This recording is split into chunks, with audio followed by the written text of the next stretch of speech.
வணக்கம், நமஸ்கார், welcome back to my channel. என் பேர் உமா. கொஞ்ச நாள் முன்னாடி ஒரு ரிக்வெஸ்ட் வந்திருந்தது, காசிட்டிவ் வேர்ப்ஸ், அதாவது காரண வினைச்சொற்களை பாஸ்ட், ப்ரெசன்ட், ஃப்யூச்சர் டென்ஸில் சொல்லுங்கள் அப்படின்னு சொல்லி. ஸோ அதனால தான் இந்த வீடியோ. காசிட்டிவ் வேர்ப்ஸ் சம்மந்தமாக ஏற்கனவே ஒரு வீடியோ போட்டிருக்கேன். அதோட லிங்க் டிஸ்கிரிப்ஷன் பாக்ஸில் கீழே கொடுத்துருக்கேன், கண்டிப்பாக செக் பண்ணி பாருங்கள். ஸோ இந்த வீடியோவில் ஃபர்ஸ்ட் நம்ம பார்க்க போகிறது காரண வினைச்சொற்கள், அதாவது காசிட்டிவ் வேர்ப்ஸ்னால் என்ன அப்படிங்கிறத தான். இது ஹிந்தியில் காரக்ரியா அப்படின்னு சொல்லுவாங்க. இப்போ ஒரு செயலை நம்ம செய்கிறோம், அது வினைச்சொல், அதை வேர்புன்னு சொல்கிறோம். அதைவே இன்னொருத்தரை செய்ய வைக்கும்போது அது காசிட்டிவ் வேர்பாக மாறிடுது. காரண வினைச்சொல், அதாவது அந்த செயல் செய்யறதுக்கு காரணமாக இருக்கிறது வேறொருத்தர், நம்ம செய்யாமல் வேறொருத்தரை செய்ய வைக்கிறோம். So the cause of that action is someone else. அப்போ அதே காசிட்டிவ் வேர்ப்னு சொல்கிறோம். இப்போ சின்ன எக்ஸாம்பிள் பார்க்கலாம். நான் மின் விசிறியை சுத்தம் செய்தேன். மேனே பங்கா சாஃப் கியா. மேனே நான் பாஸ்ட் டென்ஸில், பங்கா சாஃப் கர்னா அப்படின்னா ஃபேன் சுத்தம் பண்ணுறது. மேனே பங்கா சாஃப் கியா, நான் மின் விசிறியை சுத்தம் செய்தேன். இதைவே நான் மின் விசிறியை சுத்தம் செய்ய வைத்தேன். மேனே பங்கா சாஃப் கர்வாயா. மேனே நான் பாஸ்ட் டென்ஸில், மேனே பங்கா மின்விசிறி, சாஃப் கர்னா அப்படிங்கிறது சுத்தம் செய்யறது. இந்த இடத்துல சாஃப்ங்கிற வேர்டு அப்படியே இருக்கும், கர்னாங்கிற வேர்டு தான் வினைச்சொல்லாக மாறும். அதில் தான் சேஞ்சஸ் வரும். ஸோ கர்னா அப்படிங்கிறது கர்வாயா அப்படின்னு மாறிடும். செய்ய வைத்தேன் அப்படிங்கிறதுக்கு கர்வாயா. இந்த இடத்துல இந்த வா சவுண்டு காசிட்டிவ் வேர்பில் கண்டிப்பாக வரும். மேனே பங்கா சாஃப் கர்வாயா. லாஸ்ட் சென்டென்ஸில் நான் செஞ்சேன் அப்படின்னு சொல்கிறதுக்கு மேனே பங்கா சாஃப் கியா. இதை செய்ய வைத்தேன்னு சொல்கிறதுக்கு மேனே பங்கா சாஃப் கர்வாயா. இப்போ நம்ம இந்த காசிட்டிவ் வேர்ப்ஸை present tense, past tense and future டென்ஸில் பார்க்கலாம். ஃபர்ஸ்ட் சென்டென்ஸில் நான் மின் விசிறியை சுத்தம் செய்ய வைத்து கொண்டிருக்கிறேன். இது ப்ரெசன்ட் டென்ஸ்ன்னு சொல்கிறத விட ப்ரெசன்ட் கண்டினியூஸ் டென்ஸ் தான். மே நான், பங்கானா ஃபேன், சாஃப் கர்னானா சுத்தம் செய்யறது, சாஃப் கர்வா ரஹி ஹூ அப்படின்னா சுத்தம் செய்ய வைக்கிறேன். அதாவது நான் சுத்தம் பண்ணல, இன்னொருத்தர்கிட்ட சொல்லி சுத்தம் செய்ய வைக்கிறேன். இன்னொருத்தர் மூலமாக அது சுத்தமாயிட்டு இருக்குது. So I am not doing it. நான் இதைய இன்னொருத்தர் மூலமாக செய்ய வச்சிட்ருக்கிறேன். ஸோ மே பங்கா சாஃப் கர்வா ரஹி ஹூ. கர்வா ரஹி ஹூ அப்படிங்கிறது, இந்த ரஹி வர்னா கண்டினியூஸ் டென்ஸில் தான் வரும். மேங்கிறது ப்ரெசன்ட் டென்ஸில் ஹூவில் தான் முடியும். மே பங்கா சாஃப் கர்வா ரஹி ஹூ.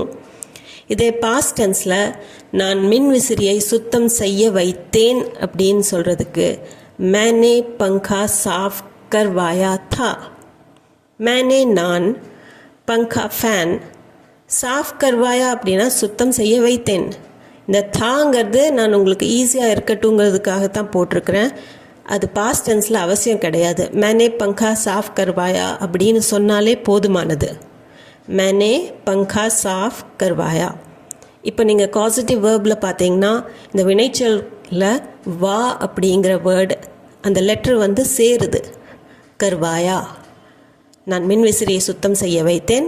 மேனே பங்கா சாஃப் கர்வாயா.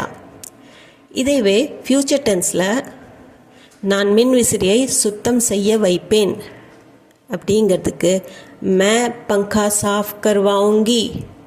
மேனா நான், பங்கா ஃபேன், சாஃப் சுத்தம், கர்வாவுங்கி அப்படின்னா செய்ய வைப்பேன். இந்த கா கே கீயில் முடியறதெல்லாம் ஃப்யூச்சர் டென்ஸை தான் குறிக்கும். ஸோ மே கூட ஊங்கி அப்படின்னு தான் வரும். இதே ஆணாக இருந்ததுன்னா மே பங்கா சாஃப் கர்வாவுங்கா, மே பங்கா சாஃப் கர்வாவுங்கி. இப்போ நம்ம பார்த்தது என்ன அப்படிங்கிறது ரீகேப் ஒன்று சின்னதாக பார்த்துடலாம். சுத்தம் செய்ய வைப்பது அப்படிங்கிறதுக்கு ப்ரெசன்ட் கண்டினியூஸில் சாஃப் கர்வா ரஹி ஹூ, பாஸ்ட் டென்ஸில் சாஃப் கர்வாயா, ஃப்யூச்சர் டென்ஸில் சாஃப் கர்வாவுங்கி. அடுத்த எக்ஸாம்பிள் பாருங்கள். அம்மா காய்கறிகளை வெட்ட வைக்கிறார். மா சப்ஜியா கட்வா ரஹி ஹை. மா அம்மா, சப்ஜியா அப்படின்னா காய்கறிகள், பன்மைக்கு சப்ஜியா. காட்னா அப்படின்னா வெட்டுறது. அப்போது காசட்டிவ் வேர்பில் கட்வா அப்படின்னு மாறிடும். அந்த வேர்ப் கூட அந்த வாங்கிற சவுண்டு சேரும். கட்வா. ரஹீஹ அப்படின்னா வைக்கிறார். கட்வா ரஹீஹ வெட்ட வைக்கிறார். இது ப்ரெசன்ட் கண்டினியூஸ். மா சப்ஜியா கட்வா ரஹீஹ அம்மா காய்கறிகளை வெட்ட வைக்கிறார். மா சப்ஜியா கட்வா ரஹீஹ அதாவது இன்னொருத்தர் மூலமாக அதை செய்ய வைக்கிறாங்க அந்த வேலையை. அதைவே நம்ம பாஸ்ட் டென்ஸில் சொல்லணும்னா அம்மா காய்கறிகளை வெட்ட வைத்தார் அப்படின்னு சொல்கிறதுக்கு மானே சப்ஜியா கட்வாயி. மானே பாஸ்ட் டென்ஸில் நே சேர்ந்து வரும். சப்ஜியா காய்கறிகள். கட்வாயி அப்படின்னா வெட்ட வைத்தார். அவங்க வெட்டலை, இன்னொருத்தரை வெட்ட வச்சாங்க. ஸோ இது பாஸ்ட் டென்ஸில் வர்றதுனால கட்வாயி. ஒன்றா கட்வாயான்னு வரும், இல்லாட்டி கட்வாயின்னு வரும். இங்கே சப்ஜியாங்கிறத பெண்பால், அதை பற்றி தான் நம்ம பேசுகிறோம். என்ன வெட்ட வைக்கிறாங்க அப்படின்னா சப்ஜியா. சப்ஜியா பெண்பாலாக இருக்கிறதுனால கட்வாயி. மானே சப்ஜியா கட்வாய் அம்மா காய்கறிகளை வெட்ட வைத்தார். மானே சப்ஜியா கட்வாய்.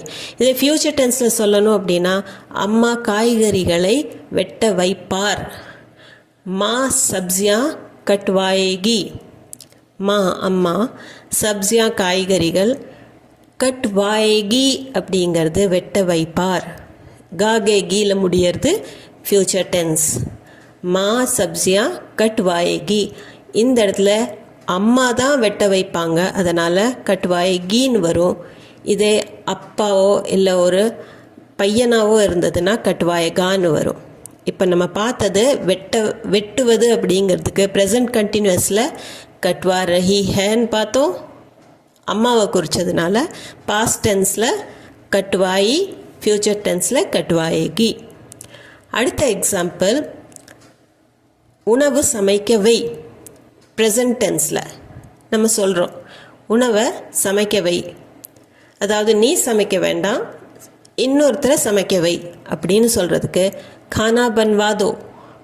கானா அப்படின்னா உணவு, கானா பனானா அப்படின்னா உணவு சமைக்கிறது, பன்வாதோ அப்படின்னா சமைக்க வையின்னு அர்த்தம்.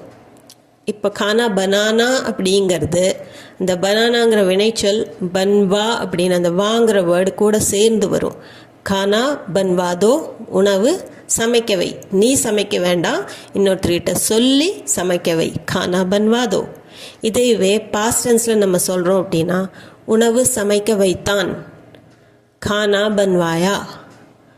கானா உணவு, கானா பனானா உணவு சமைக்கிறது. அந்த பனானா அப்படிங்கிற வினைச்சொல் பன்வாயா அப்படின்னு பாஸ்ட் டென்ஸில் மாறிடுது. ஏன் பன்வாயி வரல அப்படின்னா கானாங்கிறது ஆண்பால் வார்த்தை, அதனால் கானா பன்வாயா. இதுக்கு முன்னாடி நீங்கள் ஏதாவது பேர் கூட சேர்த்துக்கலாம். ராம்னே கானா பன்வாயா, இல்லை மானே கானா பன்வாயா அப்படின்னு. ஆணாக இருக்கட்டும் பெண்ணாக இருக்கட்டும் ரெண்டுக்குமே இந்த கானா பன்வாயா அப்படின்னு தான் வரும். உணவு சமைக்க வைத்தான், உணவு சமைக்க வைத்தால் ரெண்டுக்குமே கானா பன்வாயா அப்படின்னு தான் வரும். இதைய ஃப்யூச்சர் டென்ஸில் சொல்லணும் அப்படின்னா உணவு சமைக்க வைப்பான் அப்படின்னு சொல்கிறதுக்கு கானா பன்வாயேகா. இந்த கா கே கீல தான் முடியும் ஃப்யூச்சர் டென்ஸ்க்கு. கானா உணவு, பன்வாயேகா இதில் யாரோ ஒருத்தர் செய்ய வைப்பாங்க. அது ஆணாக இருந்ததுன்னா கானா பன்வாயேகா, இதே பெண்ணாக இருந்ததுன்னா அந்த பெண்ணை பற்றி சொல்லி கானா பன்வாயேகி அப்படின்னு வரும்.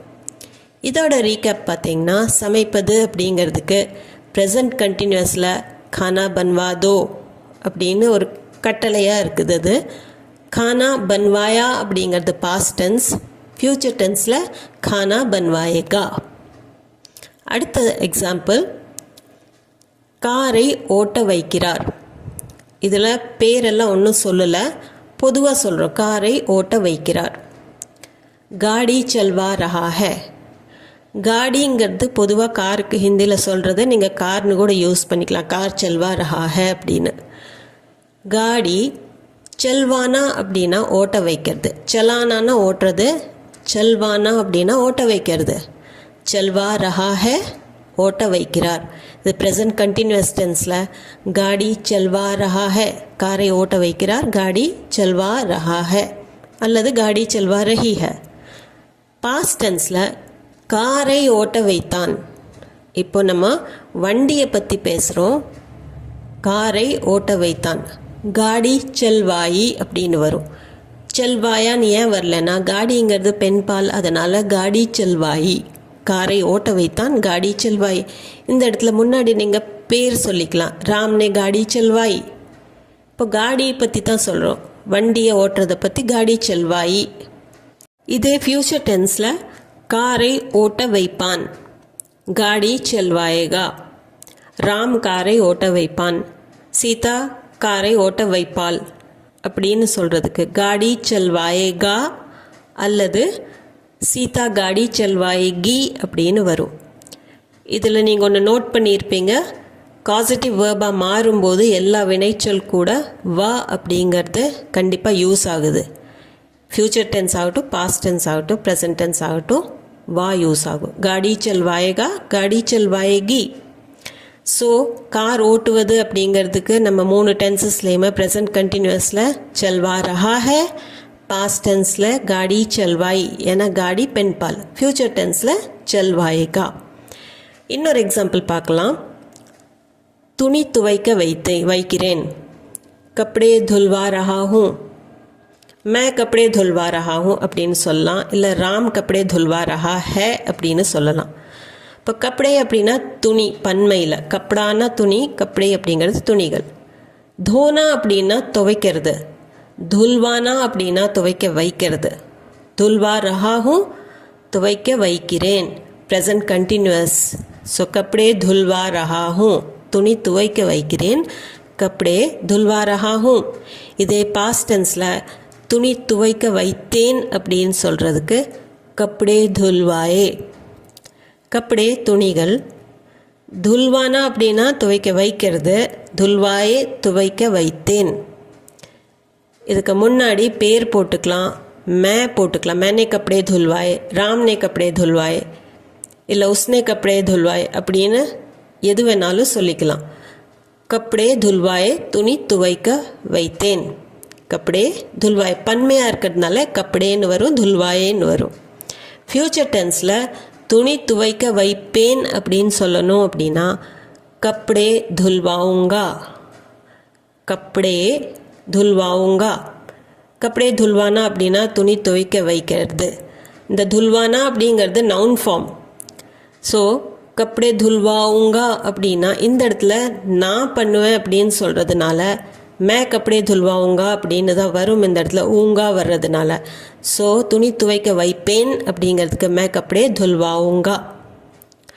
இந்த துவைப்பது அப்படிங்கிறதுக்கு துல்வானா அப்படின்னு காசிட்டிவ் வேர்பாக மாறும். அதே ப்ரெசன்ட் டென்ஸில் துல்வா ரஹாஹும், பாஸ்ட் டென்ஸில் துல்வாயே, ஃப்யூச்சர் டென்ஸில் துல்வாவுங்கா அப்படின்னு வரும். இப்போது வேறு சில எக்ஸாம்பிள்ஸ் பார்க்கலாம். ஒரு வேர்ப் எடுத்துகிட்டு அது காசிட்டிவ் வேர்பாக எப்படி மாறுது அப்படிங்கிறது. இப்போ கர்னா அப்படின்னு எடுத்துட்டிங்கன்னா கர்வானா அப்படின்னு மாறும், அது நவுன் ஃபார்மில். கர்வா ரஹி ஹூ, கர்வாயா, கர்வாவுங்கா, கர்வாயேகா அப்படின்னு டென்சஸ்க்கு தகுந்த மாதிரி மாறும். போல்னாக்கு புல்வானா, கெஹனா அப்படிங்கிறதுக்கு கெஹல்வானா, சுன்னா கேட்கறது அப்படிங்கிறதுக்கு சுன்வானா, சல்னா நடக்கிறது அப்படிங்கிறதுக்கு சல்வானா, நாச்னா நச்வானா, கானா கவானா. இந்த கானாங்கிறது தான் கொஞ்சம் வித்தியாசமாக வரும், கவானா பாட வைக்கிறது அப்படிங்கிறதுக்கு. ஸோ இந்த வீடியோவில் உங்களுக்கு சில டவுட்ஸ் எல்லாம் கிளியர் ஆகிருக்கும்னு நினைக்கிறேன். இந்த வீடியோ சம்மந்தமாக ஏதாவது டவுட்ஸ், வேறு ஏதாவது டவுட்ஸ் இருந்து கொஷின்ஸ் இருந்ததுன்னா கமெண்ட் செக்ஷனில் கமெண்ட் பண்ணி சொல்லுங்கள். உங்களுக்கு ஏதாவது தெரிஞ்சதுனாலும் அதையும் கமெண்ட் பண்ணி சொல்லுங்கள். அது போக நம்ம சேனலுக்கு நீங்கள் புதுசாக இருந்தீங்கன்னா சேனலை மறக்காமல் சப்ஸ்கிரைப் பட்டன் அமைத்தி சப்ஸ்கிரைப் பண்ணிக்கோங்க. இந்த வீடியோ பிடிச்சிருந்தா லைக் பண்ணிவிட்டு ஹைப்பும் கொடுத்துட்டு உங்கள் ஃபேமிலி அண்ட் ஃப்ரெண்ட்ஸ் சர்க்கிளில் யாராச்சும் ஹிந்தி தேவைப்பட்டதுன்னா அவங்களுக்கு கண்டிப்பாக ஷேர் பண்ணிக்கோங்க. நான் மீண்டும் ஒரு வீடியோவில் உங்களை சந்திக்கிறேன். தேங்க்யூ ஃபார் வாட்சிங்.